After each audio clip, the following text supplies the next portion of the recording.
Hello and welcome to another episode of Wharf Wide Web. In this video we're going to look at some of the boats that plied their trade around the wharf. There are dozens of different types of boat that trundled around Britain's waterways, but not all of them came as far as us. The canal systems are not one size fits all, and accordingly different canals could accommodate different sized boats.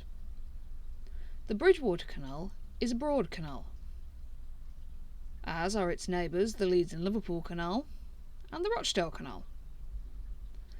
But the Trent and Mersey Canal is narrow. This is one of the reasons why Preston Brook became so important, as cargo brought in big boats like these needed to be transshipped into smaller ones like this, and vice versa. Narrow boats coming here were virtually the same. Around 70 feet long and a little under 7 feet wide, they had small cabins around 8 feet long wherein the boatman and his crew or family would live. I'll put a link in the description and in the corner to a video that Tommy helped make that shows you the inside of a boatman's cabin. Big boats came in a few different varieties here. There were Mersey flats like these, little ships who used their masts and sails to navigate on the Mersey herself and took a tow from a horse inland. There were also boats from the Leeds and Liverpool. The Leeds and Liverpool produced two types of boat, the imaginatively named short boats and long boats. Both were 14 feet wide, and the short ones were about 60 feet long, while the long ones were about 70 feet long. And the reason they came in two different sizes was because the locks at the Liverpool end of the canal were bigger than the ones at the Leeds end.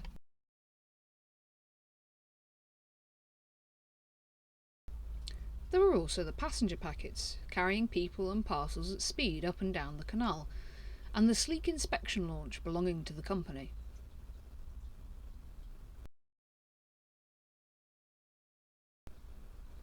The motive power in the early days for all the boats on the inland waterways was the good old horse, and although he didn't come to the wharf as far as we know, I can't pass this opportunity to introduce you to our friend Billy. Billy was born at Willgrave Farm just outside of Warrington in 1760, before the Bridgewater Canal had even got to Stretford. Willgrave Farm was caught in a loop of the Mersey, and Billy grew up watching the boats navigate the river.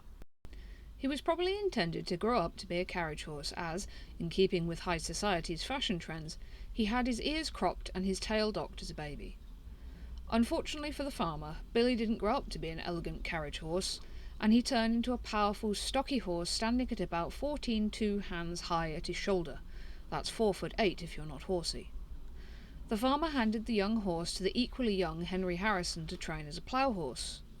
Billy, however, developed a fearsome temper and was sold to the Mersey Irwell Company quite quickly. Billy's job with them for the next 3 decades or so was as a gin horse. That is, he would be hitched to a drawbar that rotates around a vertical axle to create motive power. Gins powered everything from winches and pumps through to sawmills, so he would never have been short of work. We don't know exactly when or why he was moved over to pulling boats, but we could guess it may be something to do with his tendency to kick. At any rate, in about 1819 someone realised that Billy had been working for them for the best part of 60 years, nearly 4 times the average lifespan for his fellows, let alone as an animal at work. Billy was pensioned off in a fancy stable in the company director's house, and allowed to spend the rest of his days mooching about on his own terms, until he finally fell asleep for the last time in 1822, aged 62.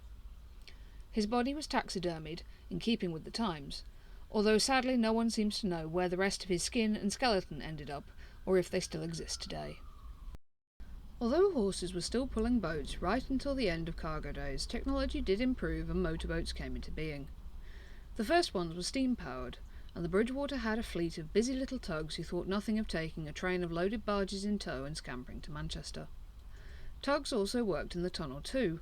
For nearly 100 years, boats had had to be legged through the tunnel, where a boatman would unhitch his horse and have someone lead it over the tunnel, while he and a companion would lie on a board across the boat and walk the boat along the tunnel walls. This was time-consuming and tiring, and Preston Brook had a small group of professional leggers who would do it for a set price. But speed was the name of the game, and the canal company invested in tugs who would tow trains of boats through the tunnel in one go, slashing travel time. However, this wasn't without its setbacks. The lack of ventilation made the tunnels dangerous when they were full of smoke, and in dark irony a former tunnel legger named Peter Corley, who had lost his job by the coming of the tugs, lost his life from smoke inhalation while employed in building new ventilation shafts. The invention of the internal combustion engine brings us to the boats you will be most familiar with seeing. Historic narrowboats from the 20s and 30s are the most common survivor from the working days, and the vast majority of them have diesel engines. This is Bellatrix, and her engine is a Russell Newbery DM2 from about 1935, and it's raw water cooled, using water in the canal to circulate around the engine to keep it from overheating. Let me show you how it started.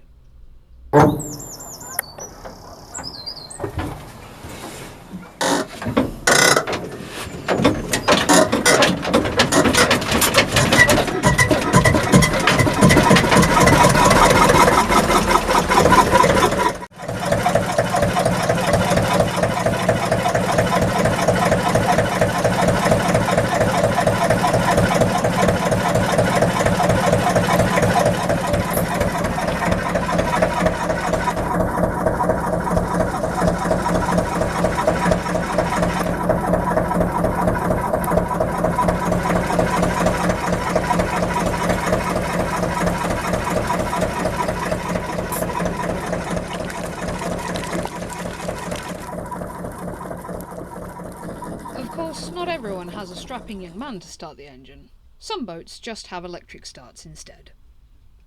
That's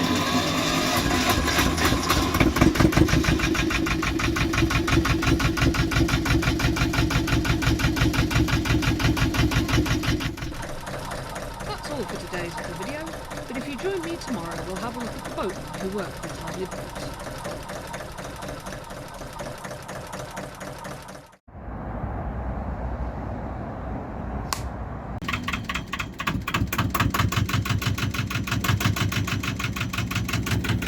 Turn the fuel on. Oh.